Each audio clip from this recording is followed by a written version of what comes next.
maybe I have my journal available to look at. All right, greetings everyone. Welcome to Terra Prime Live. Anonymous here, coming to you from TPLA headquarters. Today we're going to be talking about Shii-Cho, the base, Yes. all of this stuff. Joining me today is the one and only General Sun, Damon Honeycutt. How's it going? Good. It's good. How are you, Anonymous? Pretty good, pretty good. Awesome. Yes. So people who do not know your history of the thing, Shii-Cho is the first of our forms. If you tuned into our last show or 2 weeks ago, we discussed the 7 forms all together.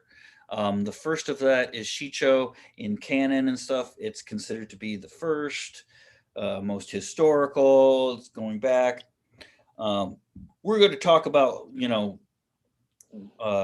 what it means to us. Shii-Cho being the first 2 is also, and thanks to Damon, the first real lightsaber form to get a form, or a dulon, as we call them. And it was the first kind of thing to get a following, too, when it comes to form work. Well, yeah, I think that was the first, I believe that was the first codified technical anything for lightsaber. Yeah, when we did that video years ago, that I was amazed at over the years how it's got a following, and then now that TPLA has gone on and created more formulaic work for people to follow, it's awesome. Yeah, it's been, and that's, I mean, that is the thing. I mean, both in the material and in real life, we have the Shii-Cho kind of being the seed of everything, right? Because I'm one of the people that did follow that video, right? And so that had a direct influence on what we're doing, and all of that. So anyway, yes, that's who we are. That's what we're going to talk about. That's kind of our pedigree for this particular topic, as we go forward. So go ahead and ask any questions you want to on the chat. That is where we will be fielding a lot of these things from. And yes, please ask questions. I'm sorry, I look like I'm distracted, but I'm pulling out since we're looking at that manual of yours, Chad, I was looking for my old writings too, because my bookshelf's right here. And found it. Cool. And so I think that's I think one thing that I would really like to talk about as a whole is the fact that you've done all these writings on it. Like you have that book of Shii-Cho that you put together yourself, and and as well as a lot of other forms. And I think that's super important. And a lot of other people have done research on the 7 forms, like Craig Page and whatnot. And, and here's my original. Yeah, awesome. Yep. And here's my original one, to my son Holocron. It's like a small little book that I had to write ideas down. So got some room in it. But this was one of my first. This is not an uncommon kind of picture in martial arts, where you just put an asterisk on the body and you look at that. But that's how I had to start from the beginning. And I think what's also very, very important is that people who study forms have journals themselves to do their own kind of sketches, no matter how, like just things like this. What's the one that you got a lot? I really like your Shii-Cho ones here, where you're wait a minute, where you put yourself into clip art. I was talking to you this before we got online. Where where you have your exactly. And I think it gives people a really good visual representation of things that they can balance that scholar. Awesome. To balance the scholar warrior stuff a lot, because it's important to physical practice, but it's also important to have skull sessions and have mental practice too. And I think sometimes, even when I'm teaching my kids in the martial arts parkour program that I got at Carwheels Gymnastics, I encourage my more advanced kids to have a little notebook themselves to write down ideas and bring it in. It just challenges you creatively, Yeah, absolutely. And I like that. I like the term skull game. Um, that's that's good. That's one of those things. We would I would always say, people say no pain, no gain. I say no brain, no gain. Uh, Yeah, right. you want to do this, and that's the kind of the whole purpose of it. I mean, the whole reason people came up with these things in the first place is to give some sort of background to a background that you'd assume was there, but was never actually realized until after this. So there's that. I mean, again, we talked about the context of all of the forums as what they are in the last show. We'll link to it somewhere here. But the in real life, what was let people in on the context of when you came up with the first Shii-Cho form. Oh man, way back in the Stone Age of NY Jedi, um, we were always just doing drills and footwork and working on techniques and coming up with fight choreography. And we would meet at a Starbucks at Astor Place in New York City, and it would be me and Flynn and a couple others, Omar and Scott, whole bunch of old Jedi dudes now. And we all came up with the idea. It's like, you know what? We have these 7 forms. Why don't all of us just take some and go with it?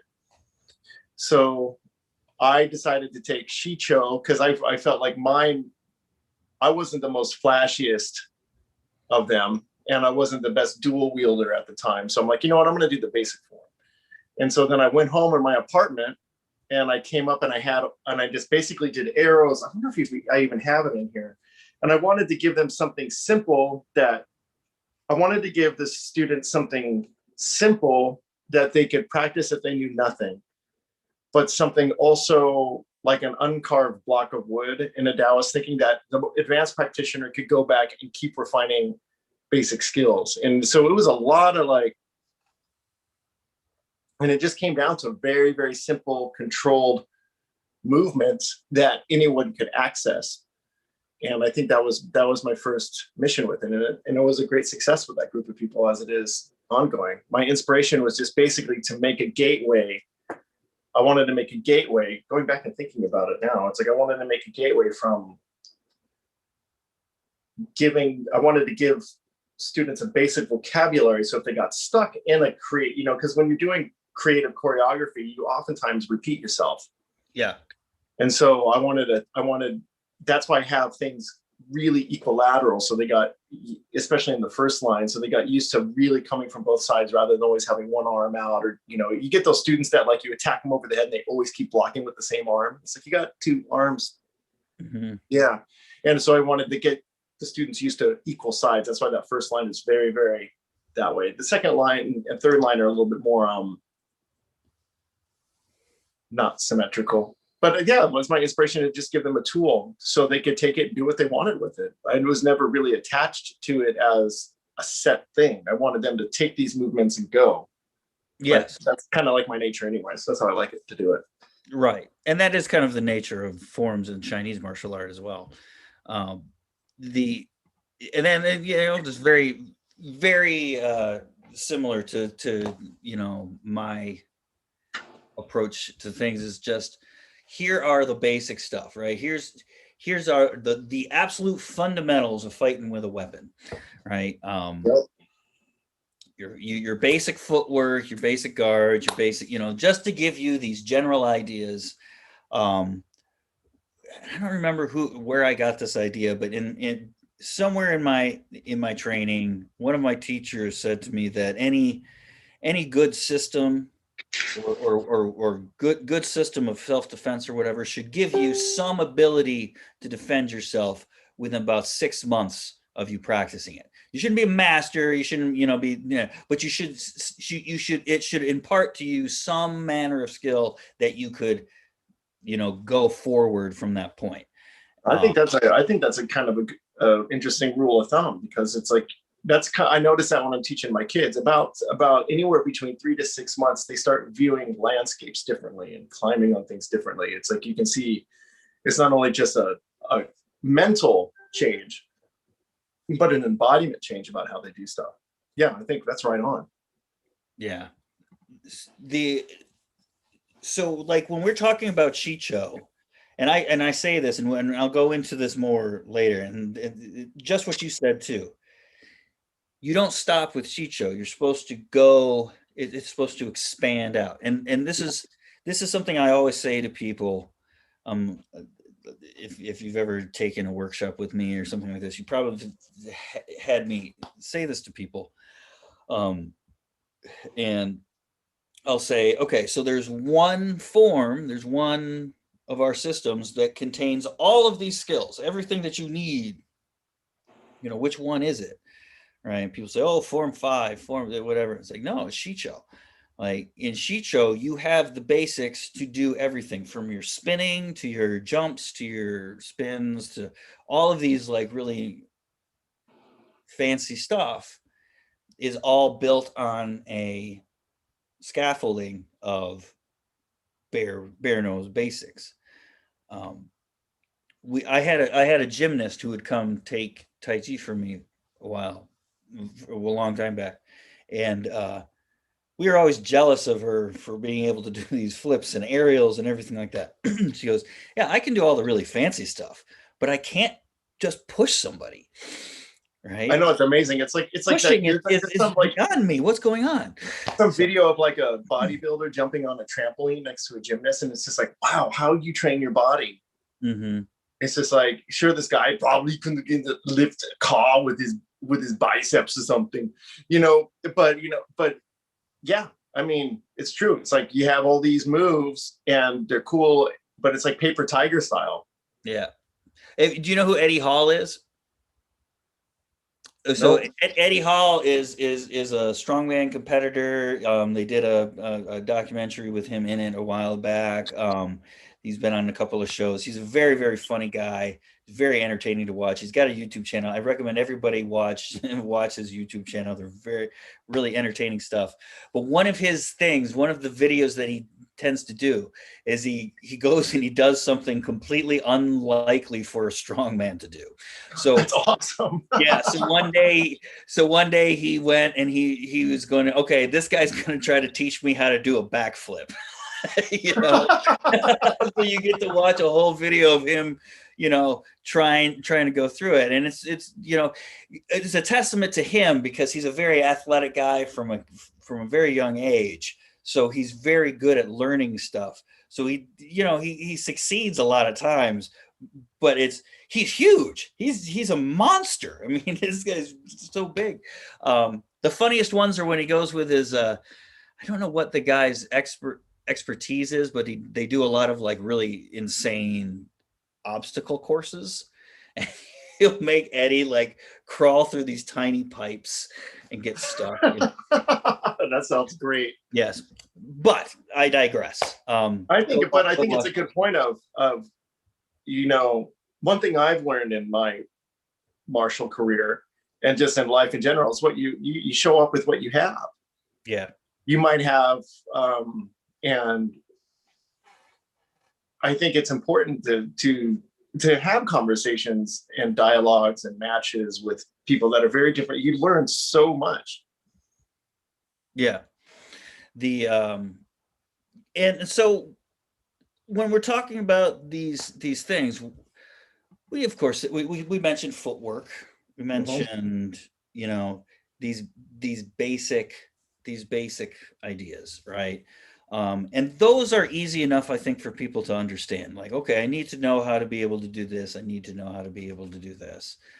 But this has been coming up a lot as I'm starting up classes again, because there's people who are coming out and they're not so set in their ways now. They're a little bit more malleable because they don't remember exactly how to go about learning something new, and classes are now weird again, and so you kind of get them a little bit more open. But one of the fundamentals that I'm noticing that I want people to kind of like grasp onto is it's not just I need to know how to throw a strike. I need to know how to do this. I need to, just to be able to do it. But there's a kind of sense that you need to develop as well, right? A kinesthetic sense within the body, right? So that you know what you're doing and that you can, perform what you want to do when you want to. Bless you. And but then there's also the fact that fighting with a weapon or interacting with anybody with a weapon is very counterintuitive. And there's a big long laundry list of stuff that people assume is true, but is not. And instead, you don't pretty, it's not feasible to go through each one of them and say, no, no, no. If you teach and you understand a base skill, right? You can tell, okay, well, that doesn't really work with the dynamics of this stuff. And for me, Shii-Cho is that. It's the dynamics of weapon combat, right? We use two hands because that's a good intuitive way to bring the body together so that we can use more of our body, less of our arms, make all of these things. People always talk about economy of movement. Economy of movement doesn't mean that you're not moving a whole lot. It means that you're moving a lot for the amount of effort that you're putting into it, right? Yeah, I think you kind of hit something on the head there when people think of economy of movement. And I mean, there is a valid point of like you want to not move a lot. However, that can also become very reductionist, where right. It's just like, oh, I'm only going to just do, and then you become this kind of like finesse kind of person that I think through thinking that by moving just a little bit, you're not going to need strength or conditioning or posture or that kind of thing. It's like it can become its own rabbit hole where when you know how to use your body efficiently and aware and you have an embodied awareness about it, then the economy, then you naturally move gracefully and with not the same amount of tense effort, because your body's trained to be economical in everything it does. Yeah, in a kind of a scientific sense, economy of movement in the human body, we're not one piece. We're made of joints and we have segments, right? And so an economy of emotion would be that each of our joints is moving the least it needs to accomplish this particular task, right? So the external task may be moving something from there to there, right? But each of your joints only has to move just a little bit. The added movement when it comes out of your body then becomes big. The easiest way I have to describe this is this whole thing. You did this when you were a kid. You pull on one person's arm and it's longer or whatever. And the reason that is because you're turning their shoulders without letting them know. And we always talk about that in like Tai Chi and other martial arts, is that you reach out with your hand, you're limited by how long your arm is, right? You can extend your arm simply by turning your body, right? And extending out like that, right? That's an example of an economy of motion, right? Where I'm not just using the one joint to reach, but I'm using my entire body and I'm actually getting more out of it, like more movement out of it with less effort. But so like with Shii-Cho, that's kind of what I look at it building. Yeah, it does. And every move is simple. And it always, if you look at it always has a place to go. It has a punctuation and it has a very easy path. It doesn't have something super complicated where it becomes fast or, you know what I mean? And It's like this old animation called the, what is it, the dot and the line, like a romance of mathematics. It's an old, and I suggest everyone watch it. It's like, you know, the dot's in love with the squiggle because the squiggle's fun and everything. And that's kind of how I feel like, you know, people get fancy pants with their moves and just focus on twirls. However, their center isn't there because they're doing it all from the wrist, or like they don't have a posture with it.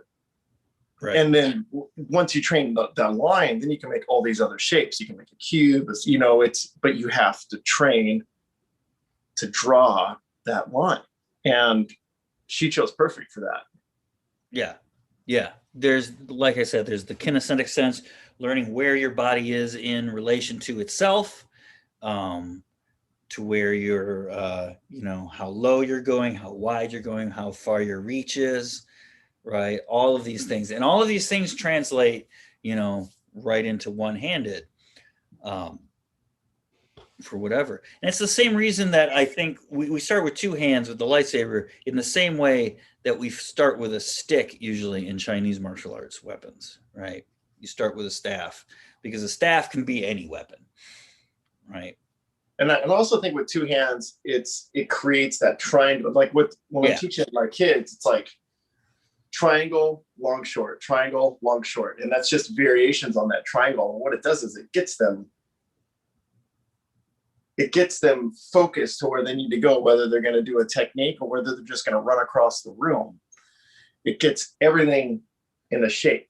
And then from that shape and from that posture, they can have a response, not a reaction, but a response. And I think that's super important. Yeah, absolutely.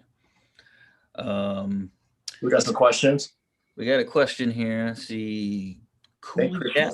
Cooling down after bureaucratic head games along with orchestrated violence is important. Okay. Can you read that statement again? Cooling down after bureaucratic head games along with orchestrated violence is important. But here's the question. I'm not an accountant. Yeah, well, here's the question. What is the opinion of post-traumatic recovery through practiced calm? Wow, that's pretty deep. Yeah, I don't. Yeah, that may be a little out of our scope. But practice. Well, I mean, I suffer from anxiety and PTSD, and back from trauma I had when I was young, and to tell you the truth, the dojo that I started at, the Medford Judo Academy, where they did dance and root jujitsu, despite going there to learn how to hug people around and put people in locks and escape stuff, that was the safest place I could be. And I think because everyone was, one, super cool there. It was a not-for-profit school. It was like $15 a month, $20 a month. Like we all sustained it. And how that helped with my recovery is it gave me a sense of focus and empowerment. And not all the classes were crazy. Sometimes we had school sessions, you know, where Multi Shihan would have us then he was sensei, now he's Shihan, would have us bring our notebooks and we would sit around and dialogue about it. And I think the calmness of it, the best thing that I learned was breath. When I get into a state where I feel something's affecting me, I got to always return to breath and posture and response and not reaction. And that, where I feel the way is in training. What I like about Shii-Cho and the ease and the basic and the simplicity of those movements is that it brings those simple movements, even though I can physically do more complicated ones, that doesn't necessarily mean that complication is enlightened. So the simple movements help me recover. And I hope that addresses that person's question. That's a very deep question.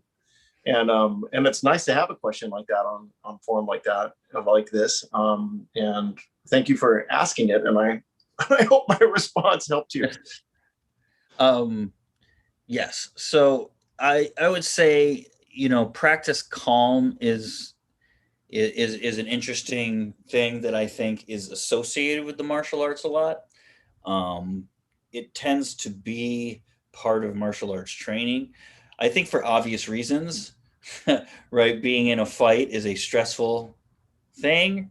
And if you, as you said, if you just end up reacting, you can get yourself into trouble. Yeah, I mean, it's like it's addressing that fight or flight response and taming it, not in a bad way, but like making it so you can use that burst of like micro kundalini energy and do something to save yourself or what or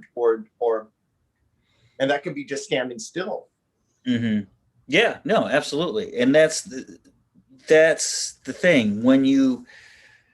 One of the things about calm is for the human brain is familiarity.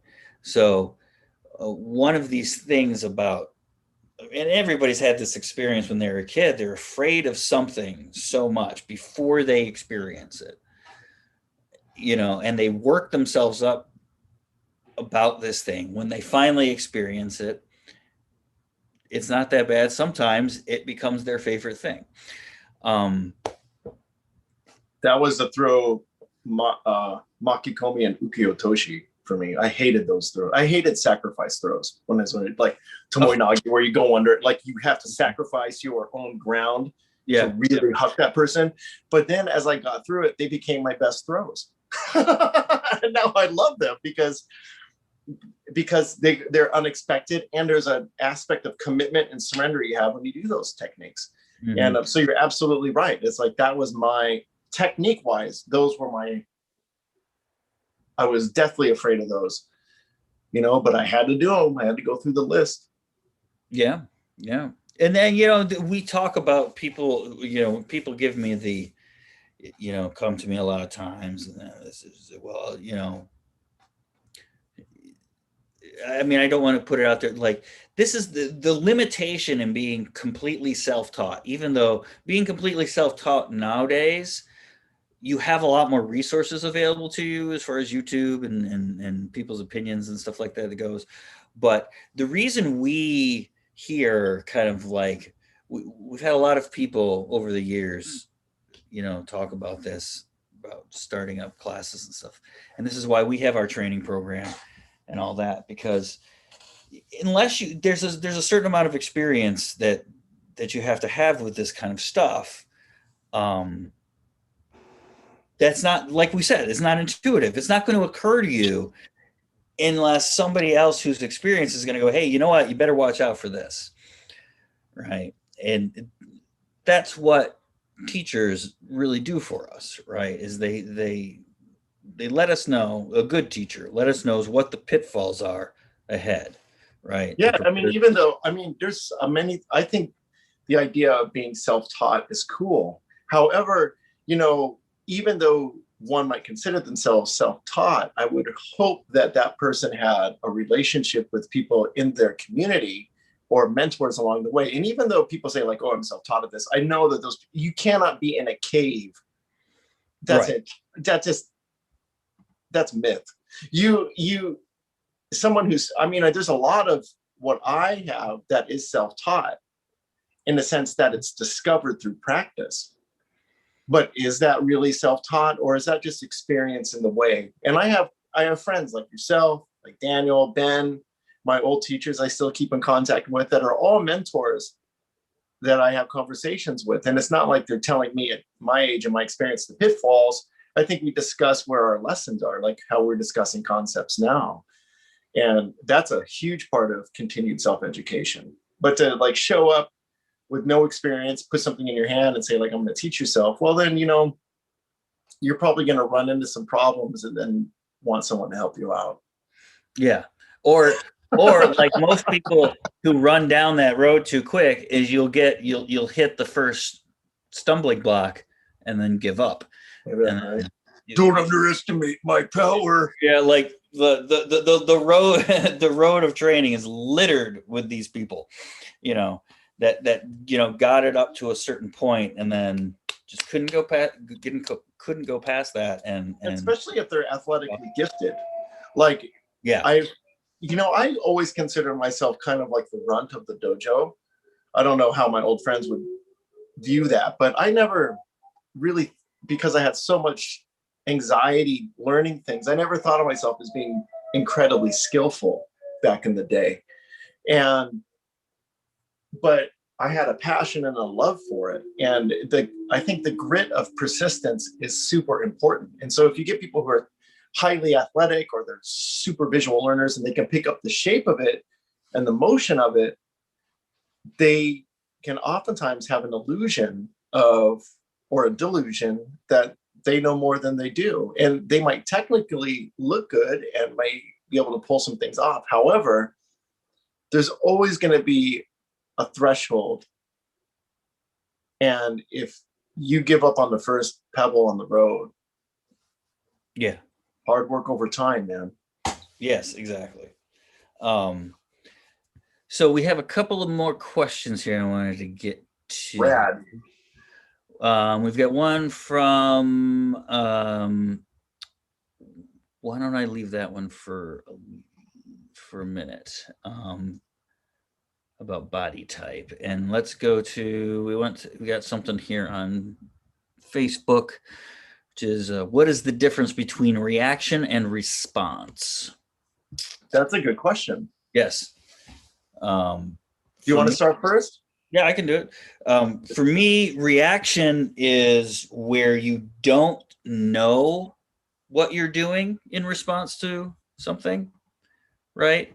So a reaction is often unconscious, right? And since it is unconscious, it doesn't respond to you knowing something's going to happen or something like that, right? You have to either train those responses into you or out of you, whichever response you're talking about. It's not something you can think your way out of, right? A response is a measured response to something. I guess if you use conversational terms, it would be like lashing out at somebody. If somebody says, "Hey, what are you doing there?" Going, "Hey, none of your business," or going, like engaging in a conversation with somebody, right? That's how I would kind of put it.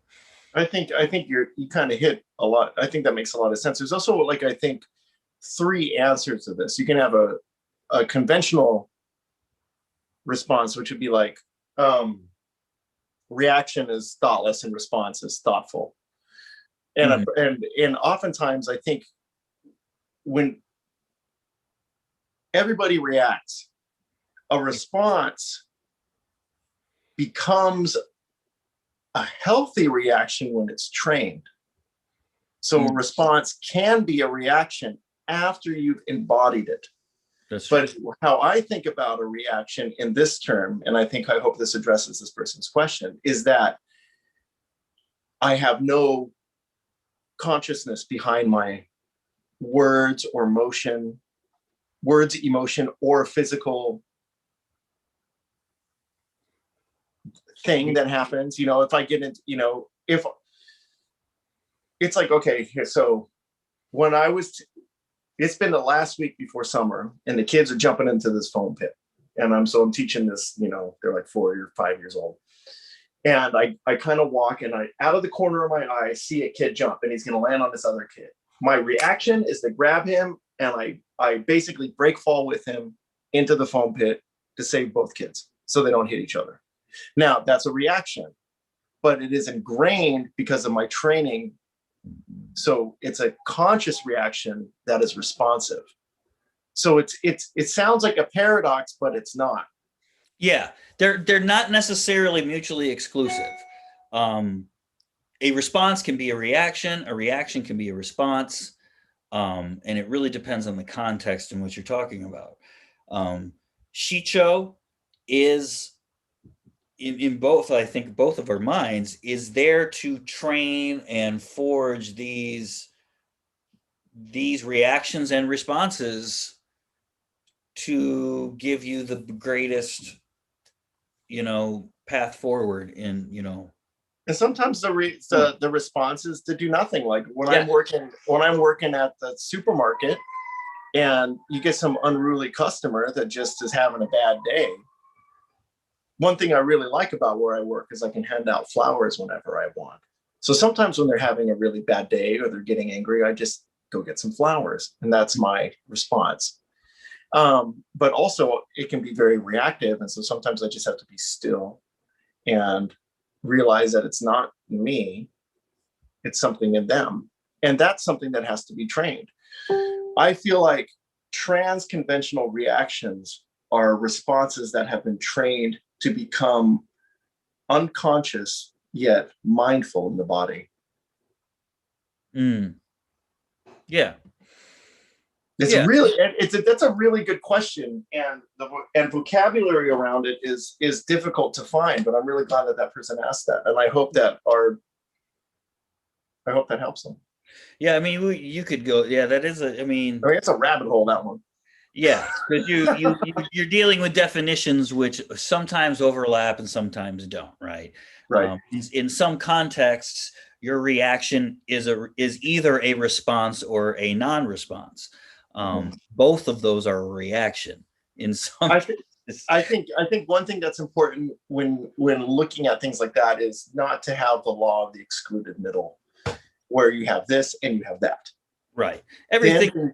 Then there's a spectrum that happens. And I think if you say, like, what's the difference between this and that, which is a good question to ask because it entreats the conversation of the spectrum and dialogue. However, if you stick to that, you're going to have a hard life. Yeah. Yeah. You have to, there's where we exist. It's always, we're never in a straight line. We're always kind of oscillating, right? Between two poles, always. So,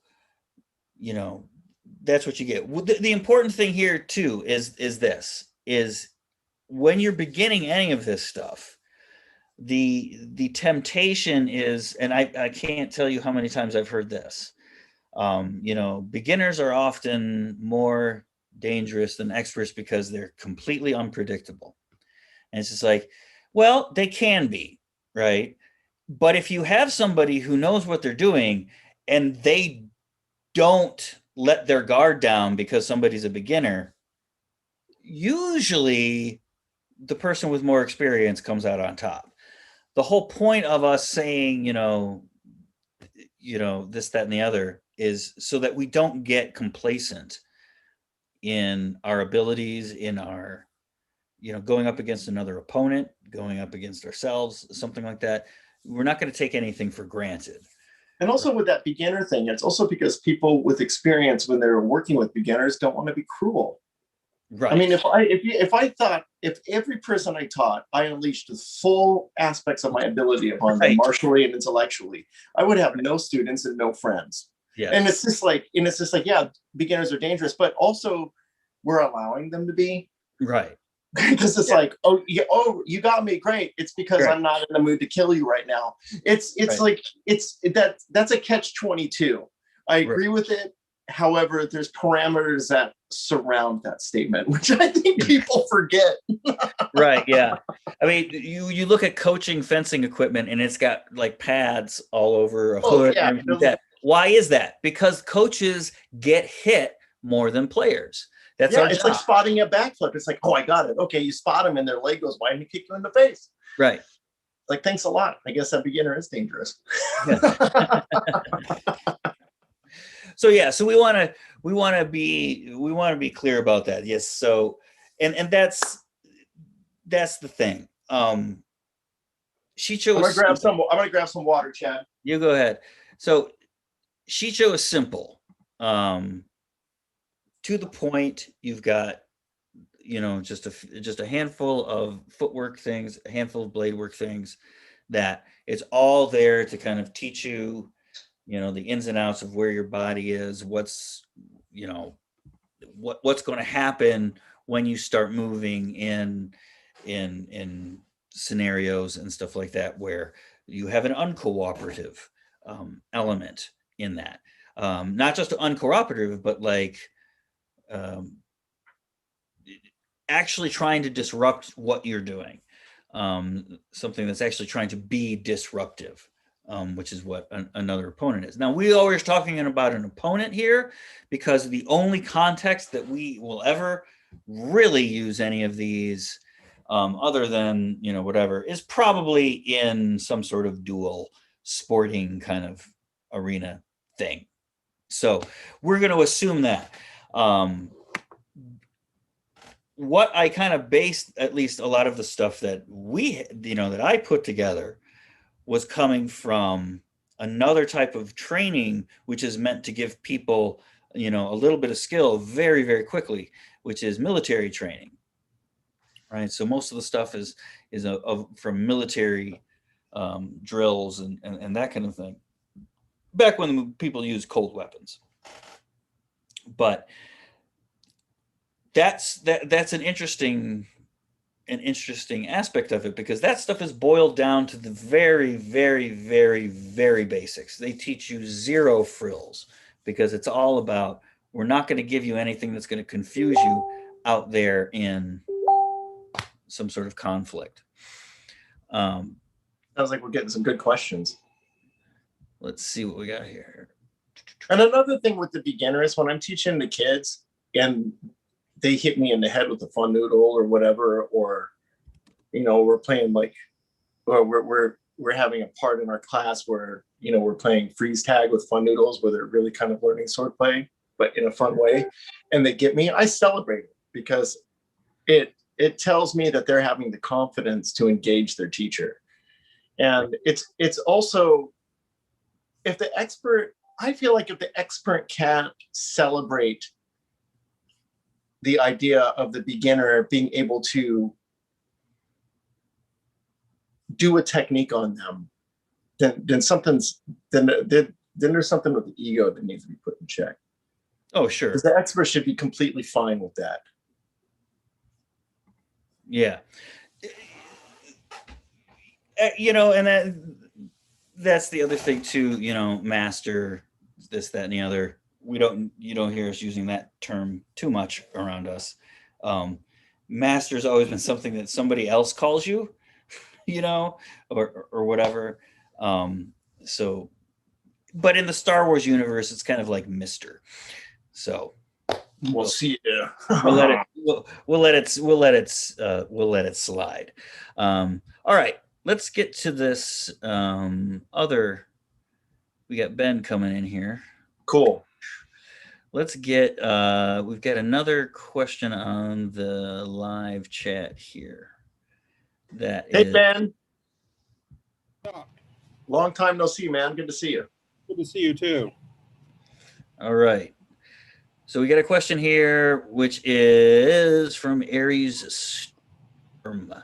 I have heard that while martial arts are universal and anybody can learn them, some people say that certain martial arts work better with certain body types. Can the same be said of the 7 forms?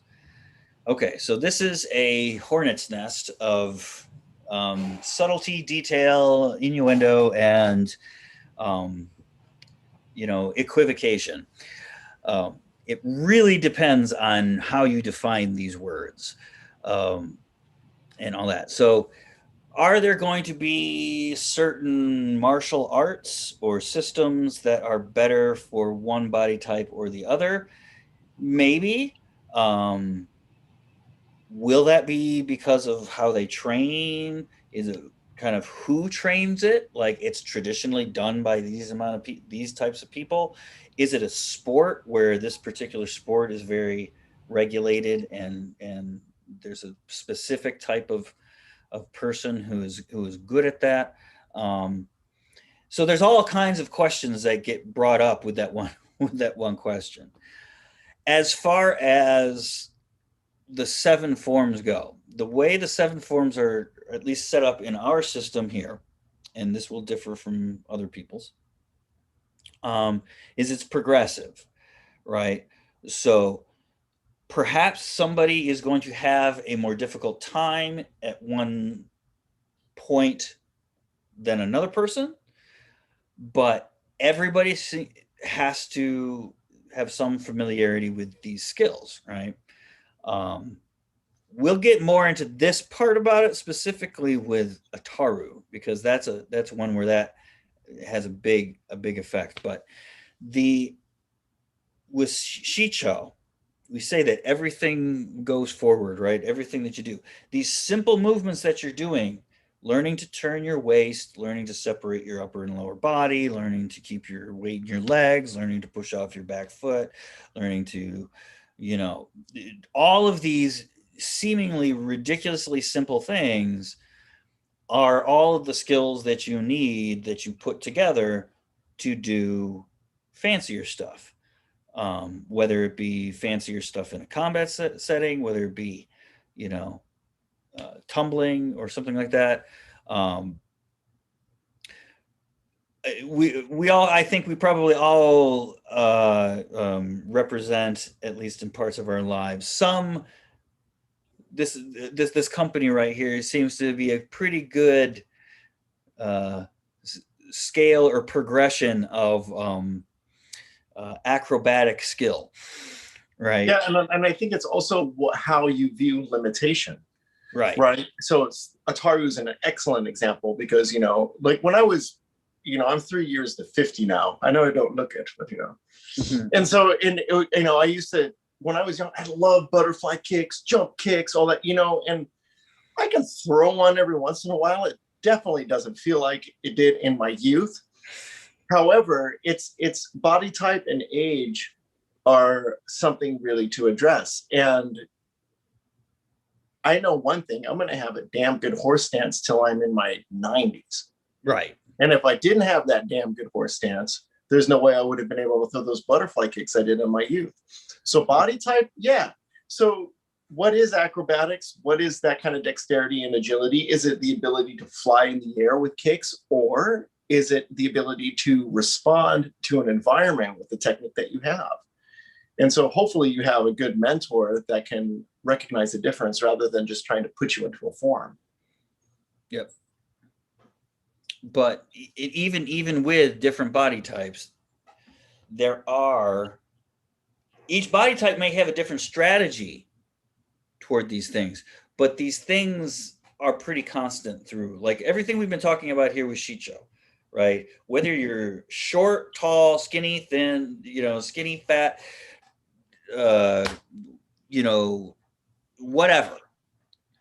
There are the things that are taught in Shii-Cho are these are the prerequisites to pretty much everything, right? I mean, I think about Shii-Cho, if there was, let's take two body types, one who's like really, really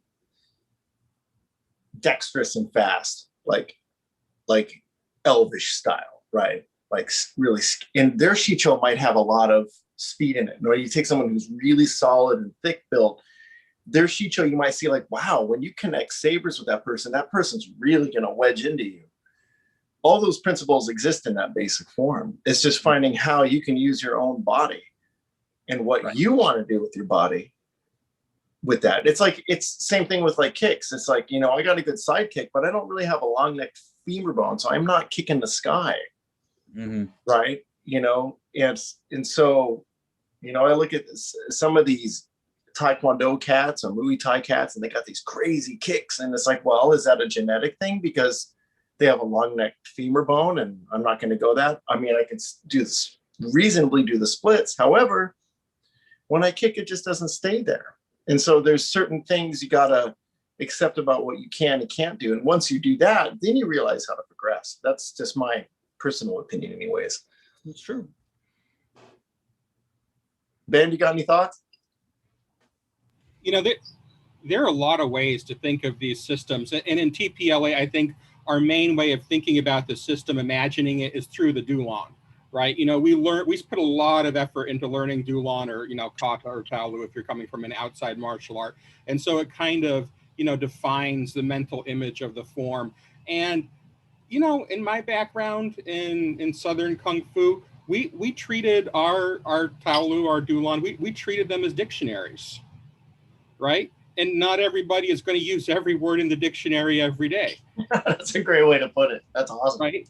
But the sentences that you express, the ideas that you express, are built out of that basic stuff, right? And so it's not necessarily that you can or cannot do a Taru, right? You know, we're just talking about, you know, ways of, planes of movement here. Everybody moves, right? There's a Taru in all of our forms, right? You see planes of movement. You see those planes of movement in all of our forms. The question is, what are you going to express with your Ataru?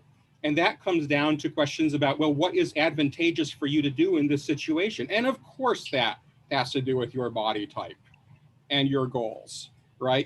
Different sorts of people are going to have different sorts of things that they're going to want to express with Ataru. But I mean, isn't that why we do any one of these martial arts, right? It's true. And it's also just a unique way. Even though, like, I'm not a flipper. I never have been. I can throw a front flip or a back flip into a foam pit and kind of land it, but not on solid ground. I mean, that doesn't mean I haven't been around it.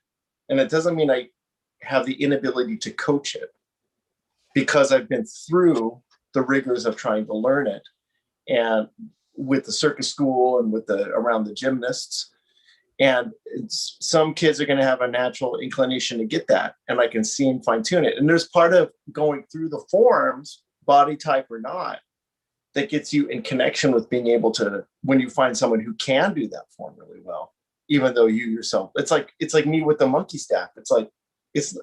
I'm way better with the sword, but I still practice that so I can teach it to somebody. Like my apprentice I had, Tyler, very good with the staff, better than me. Yeah. But if I didn't keep practicing it, I wouldn't be able to pass it on to somebody. Yeah, exactly. Right. And so there's a difference in a sense between, what is a Taru when you are an instructor or you're a coach, right? Versus, when you are just Ben as a martial artist, right? Yes. So there is my expression of a Taru, but then there is also that bigger dictionary, that bigger glossary, that bigger set of grammatic rules that I may not use all of them all the time, right? I may not. I mean, we've all had the experience probably where we have been taught forms by people who are no longer able to do them. Yeah. Right? We're all coming out of the Chinese martial arts community. That happens a lot. Yeah, I'm thinking about my lessons with Zheng Yu Hong, my last opera teacher at the New York Chinese Cultural Center. He was famous for doing the play Ambush on All Sides, which is just like fighting. It's from Warriors of the Marsh or something. And he was teaching me double broadsword and all this kind of, this dude was old. Like he was like, when I was learning from him, he was in his upper 50s, and he loved to smoke cigarettes and eat Big Macs. But he couldn't do sweeps and stuff, but he would like show with his hip, or he would just show with his hand, or he would come and adjust me because his knowledge was so deep. And that's important. That's why you learn the forms. It's not you, it's bigger.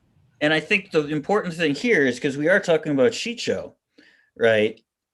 The stuff in Shii-Cho is a little different than the stuff you're going to see where people have been throwing out a Taru here. Shii-Cho's not like a Taru. What we're talking about with you expressing, this is one of those fundamentals that you learn when you start doing it, like there, is that what does it mean when we say that you're going to express your Taru, or you're going to express your Suresu in your way, in whatever, right? Well, you're going to learn that through Shii-Cho. How does Shii-Cho expressed through Suresu?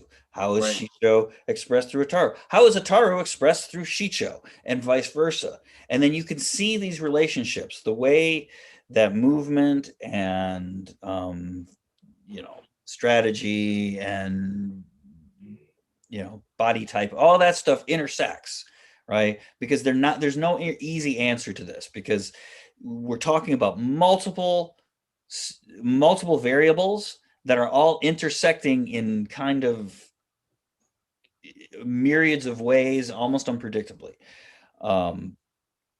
So it's, we don't want people to think, yes, okay, if is it going to be easier for somebody who is thin to be acrobatic? It is. However, that doesn't explain Sammo Hung. No kidding, right? Right? So, yes. Absolutely. It's like that dude.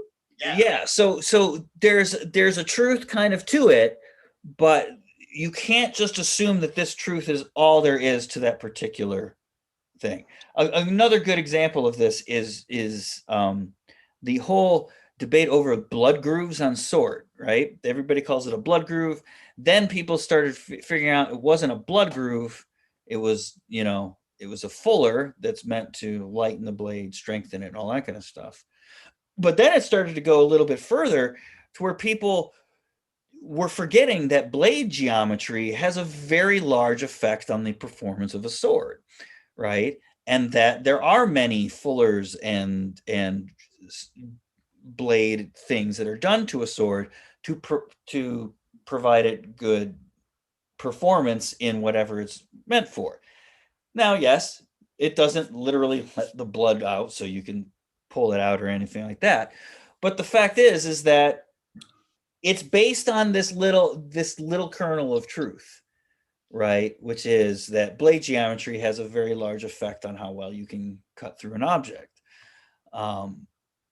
But it got perverted. So be very careful of those types of things. Try not to clamp down too hard on any of the any of the answers. You don't want it to become a dogma.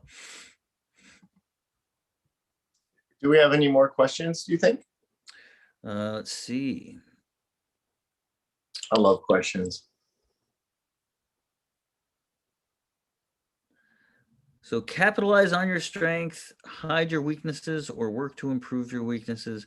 Yeah, hide your weaknesses. No, don't hide them. Let your enemies know there so you draw them in and then attack them with your strengths. Well, as long as you have a plan, sure. Yeah, but you don't always hide your weaknesses. If you're in class, don't hide your weaknesses, right? If you're, try to draw them out. You have to find your weaknesses. We have a very bad habit of ignoring what we're not good at. Right? And quite frankly, your strengths aren't as strong as you think they are at this stage. Right. So let's just keep working like bricklayers. We put one brick down, then the next brick, and the next brick, and then we come back and we do it in layers. Yep. That's what you do. You're consistent. You practice everything in layers, and then you come back and you do it again. One step at a time down the 1,000-mile road. It's true. That's I understand that person's point, though. And I think they're on the right track in the sense of knowing wanting to capitalize on their strengths, and not necessarily, and it's okay to hide your weaknesses when you need to, but also know that your weaknesses can be an advantage because you have come into a relationship with yourself and accepted aspects of what you were limited at. Right. Therefore, you can grow. Right. A common thing is use your weaknesses, right? Exploit your own weaknesses. That's not obviously easy to do. You need a lot of experience to be able to do that. But this is how you build it up. If you are a smaller person, you will kind of naturally, more than likely, gravitate towards things that make you harder to hit, harder to catch, all of that kind of thing. I don't think if you're a smaller person, you're going to be pursuing things of training that are going to maybe have you overpower somebody. That wouldn't be, but also remember, and I always say this, strength is unreliable, right? Weakest link, all of that kind of thing. Some days we're better than others. We didn't get enough sleep. We didn't have enough to eat. We're dehydrated. Lots of stuff can happen that can do that. There's a big difference in my practice before and after my morning coffee. I think more generally, everything is unreliable in the face of the basics. Right. I was going over some sparring footage actually from HEMA, with a TPLA member recently. And, it was really interesting watching these matches, and that there's this one young guy who he's learned all of the tricks, right? He's young, he's athletic, he jumps around, he spins, he has clearly practiced tricks. and his basics are garbage. Mm-hmm. And he's fighting an older fighter who stays in a solid stance and is, well guarded, doesn't move a lot, but, knows how to capitalize on an opening. His basics are pretty good. You want to guess who wins this match? It isn't the guy who has memorized all of the tricks and is doing the spinning around. He lost like 10-1. It was the person with the basics, right? That's why the basics are the basics, right? It's why ShiiCho is the basics of everything we do. In the face of basics, strength and speed and everything else kind of crumbles. Well, Yeah, also, strength. Go ahead. I'm sorry. Your strength and your speed. What is it supposed to be powering? Yeah, The basics. Your basics. That's the vehicle, right? We have a little clarification here. So Aries Storm continues here. For example, my body type would most likely be classified as endomorph. When looking online, endomorphs are recommended to focus more on strength training versus aerobic training. So I would caution people about using terms like endomorph, exomorph, all of this other stuff. What is an endomorph? It's a basic. It's one of 3 basic body types taught in kinesiology and movement science and stuff like that. It's not what most people think, right? Most people think that endomorphs are like bigger and all that kind of stuff, and they may tend to be, but it's a body type. You can be a fat ectomorph, you can be a skinny endomorph. So is endomorph like the mountain or something from Game of Thrones? No, that would be more. Endomorphs are considered to be more kind of round. They have more, they have deposits that are, fat deposits that are more. Oh, so kind of like Samo.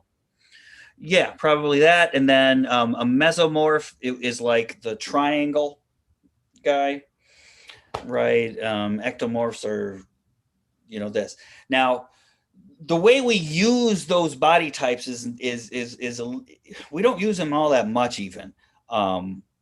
It's usually, I only see it usually used mostly in research, like as to classify people in cohorts.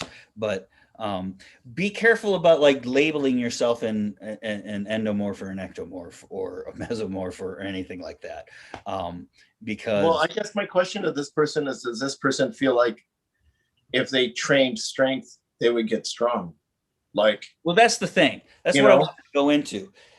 There is no body type, no anything like that should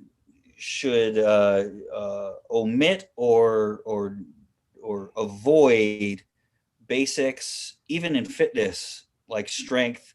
Everybody needs to focus on strength. Everybody needs to focus on cardio, all of that stuff. If you're man, it's like D&D attributes, dude. Strength, dexterity, intelligence. Like, get them all high, as high as you can.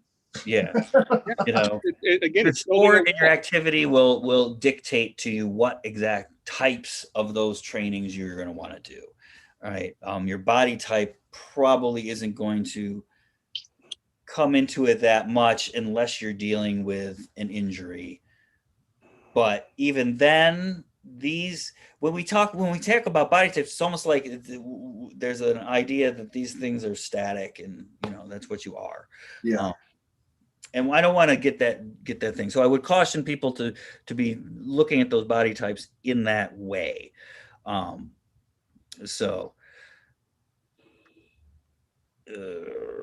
Any other questions? I don't wait. Let's see. When do you know? This is from Feline the Cat Angel. When do you know that the basics are learned enough to continue? You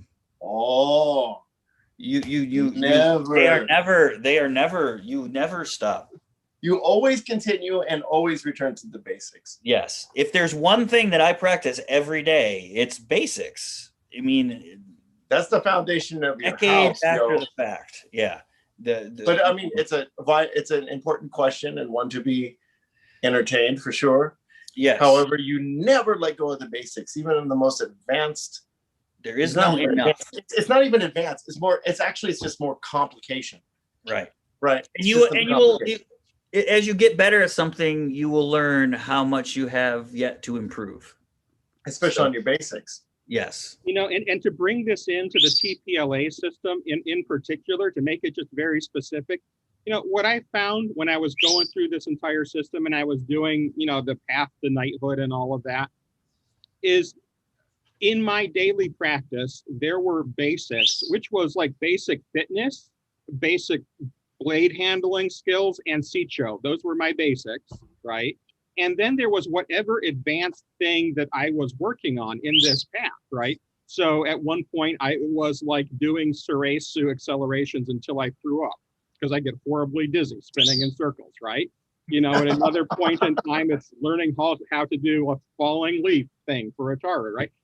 The advanced stuff comes and goes. You move through it, right? You do those accelerations until you've learned how to do them, and then you're on to the next thing, and you work on that falling leaf kick until you do it, and you're on to the next thing. But it's the basics that are always there. And then what happens is my performance of ShiiCho is informed by that new understanding of Suresu. Suddenly, ShiiCho looks different. I see things in it I never saw before. And then my performance of ShiiCho is totally upended again by my understanding of a Taru. Suddenly, there's all kinds of vectors of force in it that I never saw before. And this is why the basics are not just basic, you know, to use a modern pejorative term. It's why you never let them go, because it provides that thread of continuity that actually allows you to assimilate all that new knowledge and turn it into something. Yes. You know, basic has, like, I think in our language and how our culture looks at basics, the word basic is kind of like a misnomer. It's, you know, when I think about how fundamentals, like, would talk about like the great virtue of simplicity. Yeah, fundamentals is probably a better word. Fundamentals is a way better word. Yeah, because you can't move forward without these. These are fundamental to your to progress and to understanding. Like you said, you get to another form, that's going to then change the way you look at your fundamental things. And fundamentally, ShiiCho is the essence of lightsaber combat, right? As we are imagining it, right? Everything is focusing towards that particular goal. You do your Suresu, and then you go back, you go, oh, look at that, Sarlacc sweep. You know, how interesting is that? Oh, look at that, a drop parry. Oh, that's an interesting little. So there's all, you know, and then you get to take the things that you learn about those things and then apply them to that. You know, always apply stuff to the simple framework, right? We get really enamored with huge mosaics and stuff like that. Fill in the simple framework first, you know. It's like when I remember training when I was learning from Master Hu back in the day. Hu Jin Chong would say, "Jiping Gong good, anything possible. No Jiping Gong, nothing's possible. Nothing's possible." And you know, I didn't really learn a lot of his forms because he's like, those are choreography. Mm-hmm. He says, like, your basics are good. Let's train that. Let's take what you know and do that. And I thought that was really enlightening of a teacher. And yeah, my teacher Gabriel did the same thing with sword. He never taught me any forms. Yeah, he just taught me fundamentals. You know, super important. Yep. So yeah, fundamentals, basics, whatever you want to call it, Jibin Gong. ShiiCho encompasses that, right? That's the stuff we say it'll follow you your whole career, right? You'll never be free of it, but you shouldn't want to, right? It should always be fresh, because you should always be coming at it from a new direction. And if it gets stale, right, try forcing yourself to come at it from a different direction. Okay. If it gets stale, dip it in some milk and eat it. Yeah. Right. Nothing wrong with a little chocolate sauce. Right, exactly. There's always ways to unstale it. Anyways, are any more? But these have been really great questions today. Really enjoyed them. Yeah. I think that's it for questions there. Cool. Is there any? Are we at time, Chad? How are we doing? We are 10 minutes over. But That's cool. Is there any last minute things you think we need to all touch base on, or? if you can go ahead. I'll see if we got anything on the other. Well, I'm just really glad that we got to talk about fundamentals of lightsaber combat and sword play, and basically anything that you want to do is, Yeah. you know, it's the same thing in visual art. My father's a visual artist, and he always is drawing egg shapes and perspective, even though he can paint these incredibly 10-foot high by 5-foot surreal narratives. Still, it comes down to the egg and the cube. Mhm. You know, And look at this. If you don't, small steps forward are difficult to be patient with, but it pays off in the end. Just look from the time Damon created this little set for his group to where we are now, where lightsaber fencing has been accepted by the French Federation of Fencing. We're developing it here. There's, you know, multiple groups, lots of vendors, you know, I mean, a small pebble can move a giant boulder. So there you go. Whenever you think, oh, this will never, it's like, no, it just keep going, right? Whatever you do, don't quit. That's what it is. And that's where it comes, the determination form, right?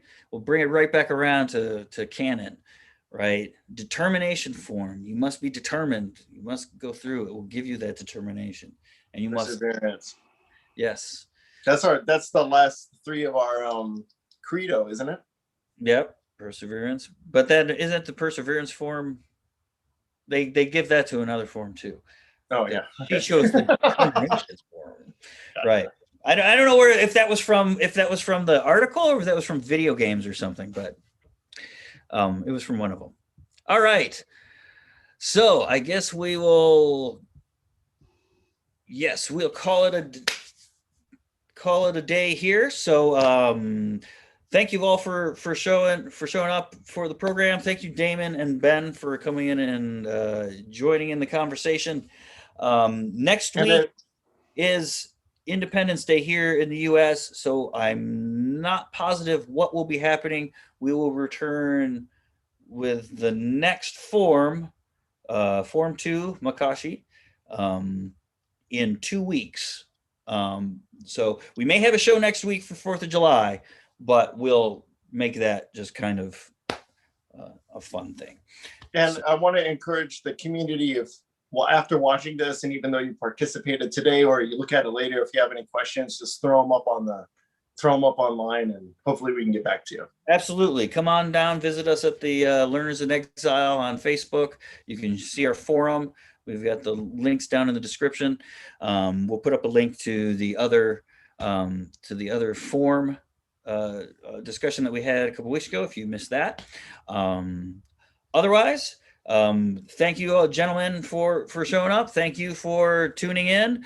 For all of us here at TPLA, patience, practice, perseverance. Happy sabering. All right.